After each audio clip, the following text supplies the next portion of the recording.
From the family home to the front line, Chips began life as a beloved pet of the Wren family in Pleasantville, New York. His owners first laid eyes on Chips when a family's pet living nearby had a litter of puppies.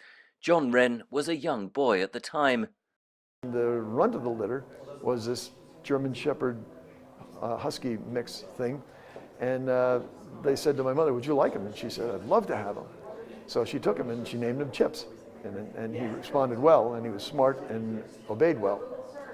And then the war effort came on, and they asked for canines, or asked for dogs to go into the canine corps, and they thought he was a perfect fit for it.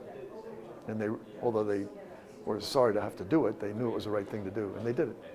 In January 1943, Chips served as sentry at the Casablanca Conference, where then US President Franklin D. Roosevelt and British Prime Minister Winston Churchill met to plan the war.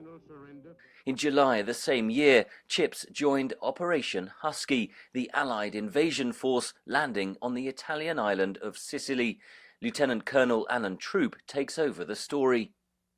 After his team and handler came under direct fire, Chips broke away from them and essentially forced the surrender of a enemy machine gun team.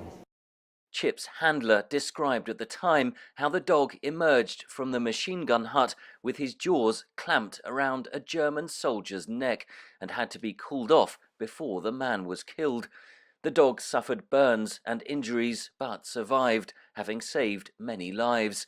Chips was awarded the Silver Star and nominated for the Distinguished Service Cross, but these were later rescinded over complaints that the medals were not intended for animals.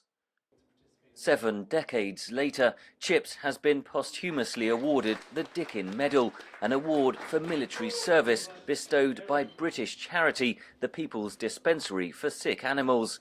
Aaron, a US military working dog based in Britain, accepted the award on Chips' behalf, alongside Lieutenant Colonel Troop, in a ceremony Monday in London. Chips survived the war and returned home. John Wren is pictured here as a 4-year-old boy welcoming his pet dog off the ship. He's touched by the Dickin Medal award. It's just a nice way of honoring a war hero. Heroics now officially recognised, 75 years on. Henry Richwell for VOA News, London.